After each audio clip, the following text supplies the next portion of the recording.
point in our indices topic, we want to take a look at properties of indices. Now, from the beginning, we look at the laws of indices and even the introduction to indices.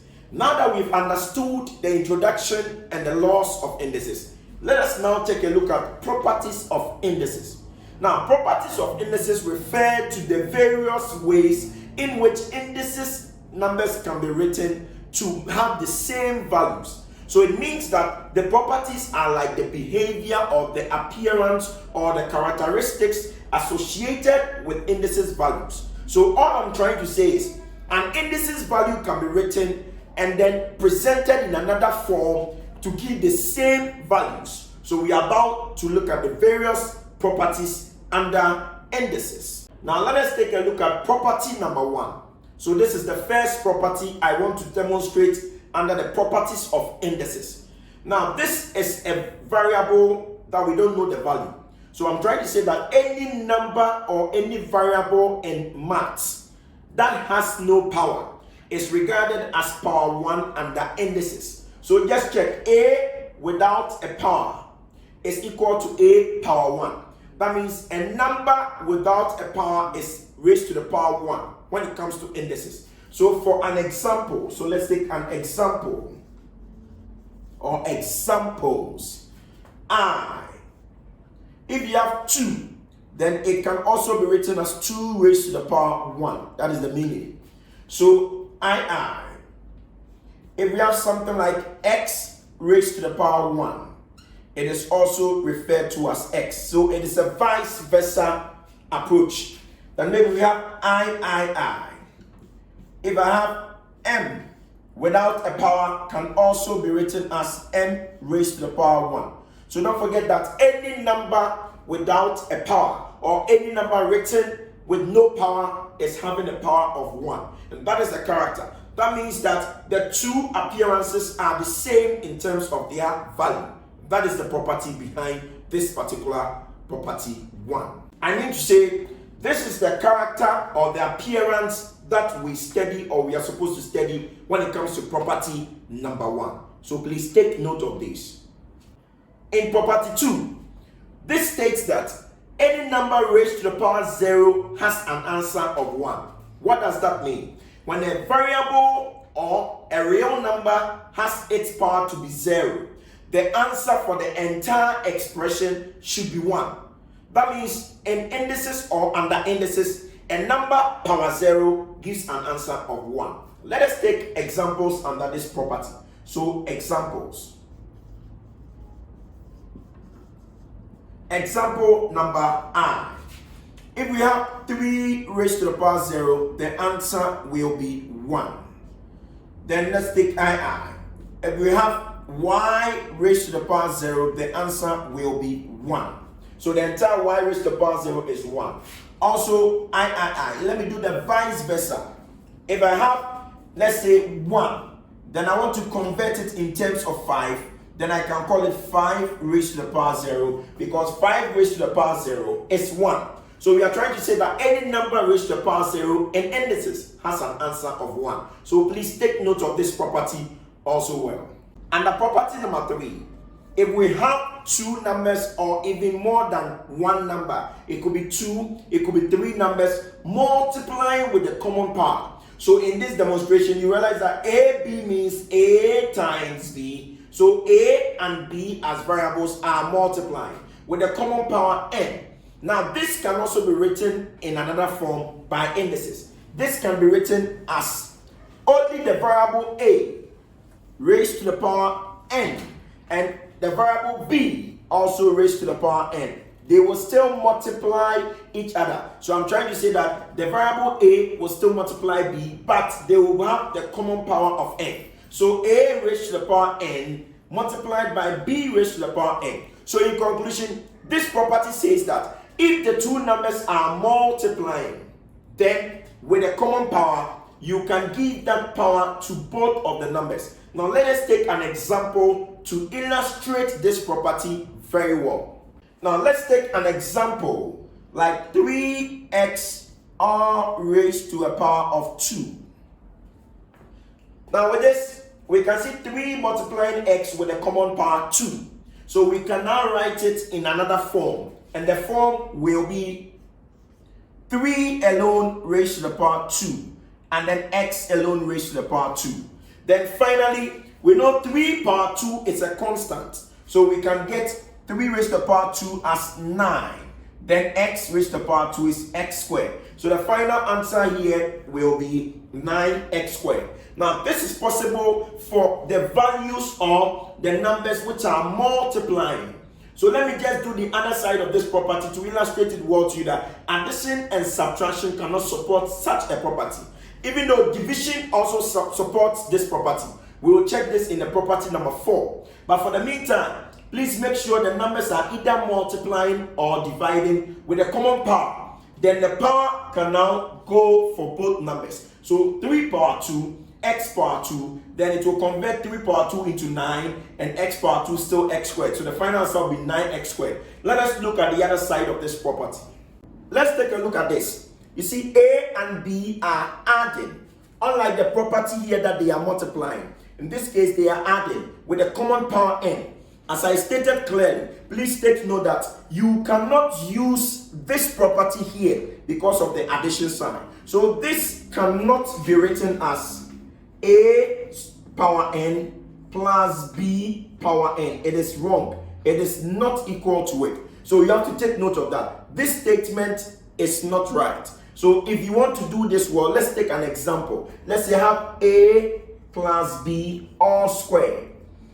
You cannot say a squared plus b squared. It will be wrong. The property does not support the addition. But this also means that it is a complete square. So it can multiply itself. So this can be written as a plus b as a number. Then it will still multiply a plus b. So we have the binomial multiplying itself. So these two terms multiplying themselves again. So this is the same as this. So it is not going to have the indices form like this. So please take note of this. It is only the multiplication sign that supports the fact that the powers must go on top of both bases. But with the addition, the same thing with the subtraction. So with subtraction, let's say m minus n all raised to the power 2 will also become m minus n multiplying m minus n. So the powers cannot go on top of the individual terms. That will be wrong. So this is a complete square and this is a complete square. So this nature is entirely different from this property in indices. So please take note of that. Now, property 4 is similar to property 3. But in property 4, we are talking about the division. This is when the number and another number is dividing, or a number and another number is dividing with a common power n. So a divided by b with the power n. Now it talks about the fact that if they are dividing also, then the power n can go for the numerator and can still go for the denominator. This is what I mean. So this expression will become a with the power n divided by b with the power n. That is how the property is supposed to be. So a raised to the power n and b raised to the power n. Since the two values are dividing with a common power, so the power can go on both of them. Now let's take an example to illustrate this property number 4. Let's take an example on property number 4. So in this example, 3 divided by 4 all raised to the power 2. So the value 3 is divided by the value 4 and the common power is 2. And this can be written as the top or the numerator alone raised to the power 2 divided by the denominator alone raised to the power 2. That means the power 2 will go for numerator and still power 2 will go for the denominator. So 3 raised to the power 2, 4 raised to the power 2. Then finally we can convert that into 3 raised to the power 2 is 9. All divided by 4 raised to the power 2 is 16. So we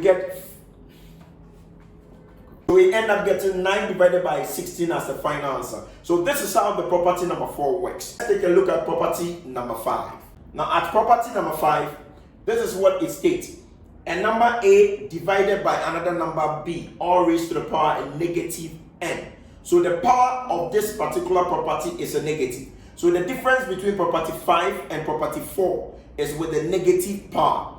Now this is simple. We have to solve this without the negative power. It means that anybody who wants to go ahead and use this power must use it in its positive state. To convert it into a positive state, this is what you have to do. You have to reciprocate A and B, or the numerator and the denominator must be inverted to do away with this negative. It means that when you invert the fraction, or you reciprocate the fraction, or you inverse this fraction, you will end up releasing another negative to cancel this negative to make it positive. So this is what I mean.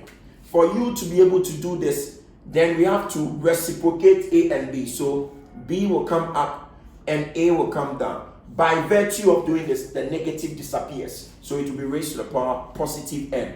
It means the negative has been cancelled by the inverse form of the fraction. So this is also property number 4 and can be B power n, A power n. Just as this, B raised to the power n all over A raised to the power n. So this is the final property we are talking about. The final way of the property. Now, it means that finally, anybody who has a negative power for a fraction must be able to inverse the fraction to do away with the negative, so that the power can now go for the individual numbers. And this is how you can simplify this particular expression into this form. So it is very easy to understand. Do away with the negative by inversing or by reciprocating the fraction. Then the positive power will now take over the numerator and the denominator. So the numerator power n, denominator power n. Let us take an example. An example is 2 divided by 3 all raised to the power negative 3. Now with this, you want to apply this property number 5. This is how it will be. We first of all have to take away the negative, or do away with the negative power. So we reciprocate or inverse the fraction. So it becomes 3 divided by 2. When you do that, you have negated it again. So it will render this power positive. So it becomes positive 3. Because the negative is the inverse and has done away with the negative sign. So making it positive. Now the power will now go to the individual values. So it will become 3 alone raised to the power 3. And then 2 also raised to the power 3. So 2 raised to the power 3. Then we have 3 raised to the power 3 as 27. That is 3 times 3 times 3. Then 2 raised to the power 3 as 8. That is 2 times 2 times 2. So finally, the answer for 2 over 3 all raised to the power negative 3 is 27 over 8.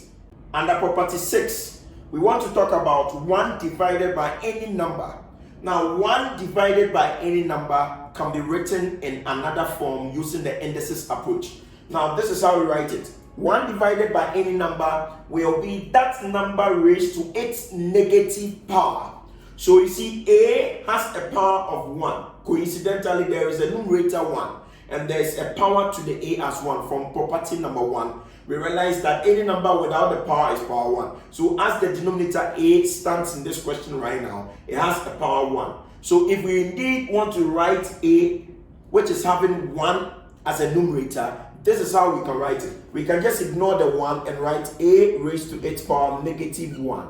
Now the negative is because of the 1 and the division. So 1 divided by becomes an inverse form. So when you want to inverse this, it will now go to a negative 1. That is to say, A has a power of 1. So 1 divided by A power 1 should be written, or can be written as A raised to the power negative 1. Let us understand this concept well by giving more examples. Now let's take examples from property number 6. Now we have 1 divided by 5. Since 5 has a power of 1, and we have 1 divided by 5 power 1, we can rewrite this expression as 5 raised to the power negative 1. The negative is as a result of the 1 and the division. Okay, and then the 5 power 1 has become the power here. So negative 1 is this way. So 1 divided by 5 can be written as 5 raised to the power negative 1, where the power 1 is the power of the 5. Let's take another one. Let's say II. Let's take 1 over 3 raised to the power 2. Now this is where it gets interesting. Now you realize that the power of this 3 is 2. It is not 1, unlike the previous example. So it's become 3 rather raised to the power negative 2. So 3 raised to the power negative 2. So it is simple. This property states that when you want to rewrite 1 divided by a certain number, the number itself will raise to a negative of the power. So if the power of the number now here is 2, power of 3 is 2, then it becomes 3 raised to the power negative 2. Let's take more examples. In this example, 1 divided by x raised to the power n. Now the power of the number x, which is the denominator, is n. So the denominator x has a power of n. So 1 divided by x power n can be written as the same number at the denominator, which is x raised to the power negative n. So the power is actually what is negated when you are converting 1 divided by the number. So 1 divided by a number will be that same number raised to the negative of its power. Now if I give a final example as 1 divided by w raised to the power 4, you realize that the denominator is w and then the power is 4. Since 1 is dividing, or 1 is divided by w raised to the power 4, it will become w raised to the power negative 4. The power of the denominator will be negated in situations like this. So please take note of this property. Let's take a look at property number 7. In property number 7, it states that the square root of any number. Now this is where you have to pay particular attention, because the square root sign is a sign that so many students encounter in mathematics. This is it. Square root of any number is still referred to as that particular number raised to the power half. So a is the number raised to the power half. What does this mean? It means that the square root sign is also referred to as a power of half. Keep that at the back of your brain. The square root sign is also referred to as a power of half. So the square root of any number is that number power half, since the square root sign alone means power half. Let's take examples on this property so that we know how it is done. But before we take the examples, please realize that this way of writing the value is the same as this. It means their values are the same. The square root of a number is the same as writing it as that number raised to the power half. The first example that we want to take a look at is the square root of 2. Since we have a square root with a 2 under the square root sign, then we can write it this way. The number 2 raised to the power half. Because the square root also means power half. Square root of 2 means 2 power half. Also, in this second example, the square root of 5 can also be written as the number 5 raised to the power of half. So that is how we write the square root of a number. So square root of 5 is 5 power half. So take note of the square root property. Still under property 7. The cube root of a number can also be written in the form that number raised to the power 1 over 3. Yes, just as the square root is to a power of half, the cube root is to a power of 1 over 3, or 1/3 the power. Or m to a power 1/3, or m to a power 1 over 3. So take note of that. Cube root is to a power 1 over 3. Let's take another one. Still on property number 7. The fourth root of a number, let's say x, has another way of writing as the number x raised to the power 1 over 4. So if you indeed check what is going on, there's a particular routine. So the name of the root brings about the power in terms of the other way of writing it. So the fourth root is to power 1 over 4. And then the cube root is to a power 1 over 3. And then the square root is to a power 1 over 2. So if we have the nth root, pretend as if we don't know the particular root. The nth root of a number, let's say kill. It means that it will become the number kill raised to the power 1 over n. That is how it's supposed to be. So take note of all these properties. We'll be using them in solving questions. Ladies and gentlemen, please go through this video. Take your time. Pause for any question. If you have further questions, you can write them in the comment section. So this is what we call the properties of indices, and these are the examples under the properties of indices. Now let us use these properties to solve questions under indices. Thank you very much. And this question reads, simplify 8 divided by 27, all raised to the power 1 over 3. Now this question belongs to indices, or it is an example under indices. Since there is an exponent, so the exponent has made it indices. Now if you check this question well, 8 over 27 is a fraction, and both numerator and denominator are raised to a power of 1/3. So the 1 over 3 is a power for the 8, and the 1 over 3 is a power for the 27. Now let me teach you an easy way to solve this. Then I'll use another method for you to understand it well. Now let us allow 1 over 3 to go on top of the numerator and the denominator as its power. So I'm trying to say that in the next stage, it will be 8 alone raised to the power 1 over 3 from the property that we learned under indices. Then 27 alone raised to the power 1 over 3. So this is allowed. Now it is simple. Since both denominator and numerator have a common power, we can give the power to both of them. Since we have 8 raised to the power 1 over 3, and the indices or the character of indices called the properties of indices, any number raised to the power 1 over 3 is also referred to as the cube root. So we are trying to say that 8 raised to the power 1 over 3 can be written as the cube root of 8. That's the meaning. All divided by the same thing. 27 raised to the power 1 over 3 can also be written as the cube root of 27. So with this, we can now use our calculator, or we can use, in terms of calculation, we can simplify. The cube root of 8 will become 2. So the numerator will be 2, and the denominator, the cube root of 27, will be 3. So the final answer for 8 divided by 27, all raised to the power 1/3, or 8 divided by 27, all raised to the power 1 over 3, is 2 over 3. That is the final answer. Thank you very much. We want to use an alternative method to solve the same question, 8 divided by 27, all raised to the power 1 over 3, or 1/3. Now with this, I don't want to use the same approach used in this particular method. I want to change the approach. Now, 1/3 will go on 8, and then 1/3 will still go on 27 because it is a property. It is something that we have to exhibit. But before that, since this 1/3 is a fraction with 3 as its denominator, I will raise a number to a power 3 to produce 8, and I'll still raise a number to a power 3 to produce 27. So that when there is an encounter between 1/3 and that power, they can cancel out. This is what I mean. I will change 8 into 2 raised to the power 3. I am targeting the denominator 3. And I will also change 27 into 3 raised to the power 3. That means that 2 raised to the power 3 still represents 8, and 3 raised to the power 3 still represents 27. I chose power 3 because of the denominator 3. So please take note of that. Then they will all still be raised to a power 1/3, or 1 over 3. Now, I will allow the 1/3 to now multiply the power 3, because 1/3 will still go into be a power of the 2 power 3, and 1/3 will still become a power of 3 power 3. This is what I mean. So 2 raised to the power 3, all multiplied by 1/3. 2 different powers, 3 and 1/3, will multiply according to the third law of indices. So this also means this. Now divided by the same situation here.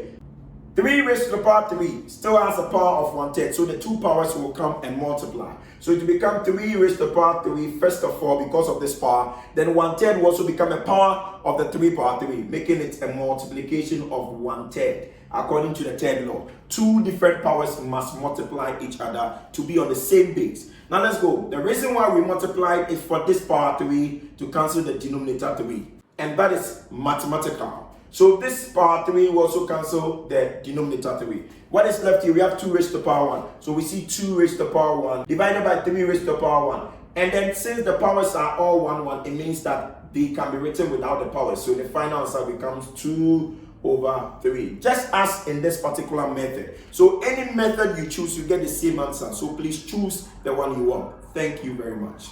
This question reads, simplify 81 over 16 all raised to the power negative 3 over 4. Now in this question, we can boldly say that this is an indices structured question, since there is an exponent or there is a power. Now we want to simplify this or reduce it to its simplest form. Check it well. I have a negative power, and you see, normally students are not familiar or they are not conversant in using negatives in solving questions. So I want to neutralize this negative, or I want to do away with the negative. It is simple. When I reciprocate the fraction, or I turn the fraction upside down, or I inverse this fraction, whereby the 16 goes to the numerator and 81 comes to the denominator, I will be able to do away with the negative. So this is what I mean. Now it becomes 16 divided by 81, all raised to the power of positive 3 over 4. So the negative power is no more because the fraction is reciprocated. So 16 came to the numerator and 18 came to the denominator. So we did that just to take off the negative to make this simple. Now we continue to simplify. And here we have a power 3 over 4. Now this power will come on the numerator as its power and still go to the denominator as its power. But before that, the denominator is 4. So I advise students that get a number to raise to the power 4 to give you 16, and get another number to raise to the power 4 to give you 81. So that when the 3 over 4 comes as a power, it will be able to cancel the denominator and the power to remain with a single numerator power. This is what I mean. So at this point, we will change 16 to 2 raised to the power 4. So 2 raised to the power 4 will represent the numerator 16. Since the denominator here is 4, we will be able to cancel out 4 and this 4. That is the idea of changing 16 into 2 raised to the power 4. Then also 81 can be changed into 3 raised to the power 4.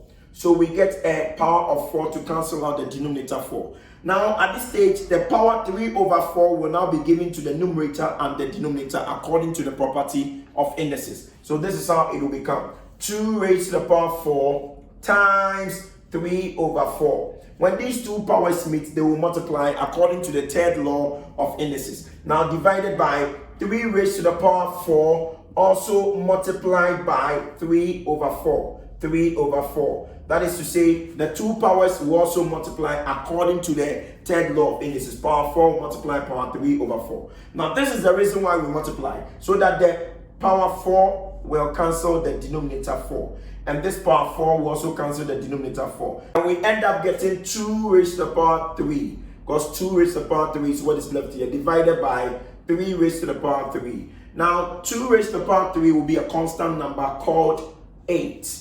Then the 3 raised to the power 3 is also a constant number called 27. So finally, the answer for 81 divided by 16, all power negative 3 over 4, is 8 over 27. So this is the simple form of the entire question. So we have now simplified the question. Please don't forget that there are several ways to simplify this question, but this is the best way I think it can be easy for students to understand. So when you go through this and then you understand, you leave a comment in the comment section. If you need more methods for solving this too, please comment in the comment section and then I'm going to help you as such. Thank you very much.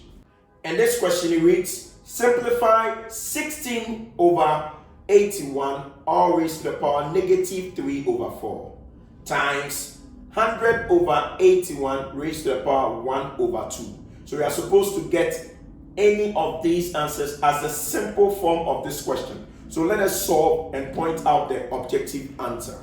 To solve this question, we will need to simplify the left-hand side expression and simplify the right-hand side expression. Then we now multiply the two expressions to get a final form. Now let us continue. Now we have 16 over 81 all raised to the power negative 3 over 4. So to simplify this, we first of all have to do away with the negative sign. And then the property that allows us is to reciprocate or turn this upside down. So the fraction 16 over 81 will be turned upside down. So it becomes 81 over 16. This is what I mean. We'll get 81 divided by 16. Then all raised to the power, the negative will not be there anymore. So 3 over 4. That means you've reciprocated the fraction to do away with the negative sign. Then we'll multiply it by the other term. So multiplied by 100 over 81 all raised to the power half. The half is maintained because there is no negative sign. Now let's go ahead and then simplify this. Here we will change 81 into any number raised to the power 4 since we want the denominator to cancel out. Then we change 16 to any number raised to the power 4. So it will become 3 raised to the power 4 in place of 81. So 3 raised to the power 4 represents 81. All divided by 2 raised to the power 4 representing 16. All raised to the power of 3 over 4. Then multiplied by, the same thing applies to this. We have to look for 100 and a number that can raise to the power 2 to get 100 because of the denominator 2. We can talk about 10 raised to the power 2. And also 81, we can talk about 9 raised to the power 2. Now all raised to a power of 1 over 2. So up to this stage, we will be able to continue. Now we'll use the power 3 over 4 to multiply this power 4, making it 3 raised to the power 4, all times 3 over 4. Then divided by 2 also raised to the power 4, multiplied by 3 over 4. We are trying to say that the power 3 over 4 will go in for the numerator and still go to be a power of the denominator. Then we come to this side and get times 10 power 2 all power half, making it 10 power 2 times half. They will multiply, and this is by the third law.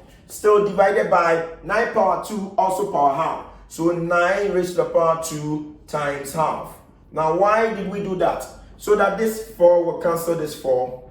4 here will cancel the 4. The 2 here will cancel this 2. And this power 2 will cancel this denominator 2. Now what will be left? 3 raised to the power 3 will be left here. 3 raised to the power 3. Then divided by 2 raised to the power 3. So 2 raised to the power 3. Then multiplied by 10 raised to the power 1, which is 10 raised to the power 1. All divided by 9 raised to the power 1, which is 9. So 9 raised to the power 1. Now let's simplify. 3 raised to the power 3 becomes 27. All divided by 2 raised to the power 3 becomes 8. Then times 10 raised to the power 1 is 10. Divided by 9 raised to the power 1 is 9. So let's go ahead and simplify. And we can simplify by multiplying numerator times numerator. So 27 times 10 will become 270. All divided by now 8 times 9 will be 72. Now I have to reduce the fraction 270 divided by 72 since the answer is not there. Even though this is a single fraction, the answer is not there. So we have to further simplify this. Now 18 can go into 72 to give us 4. And then 18 goes into 270 to give us 15. So our final answer will then become 15 divided by 4. So you can use your calculator to do 270 over 72 as 15 divided by 4. So it means 15 divided by 4 becomes the final answer for this question. So the simplified form of this question is 15 over 4. Our answer is C. The final answer becomes C. So C is the answer for this entire question. Thank you very much.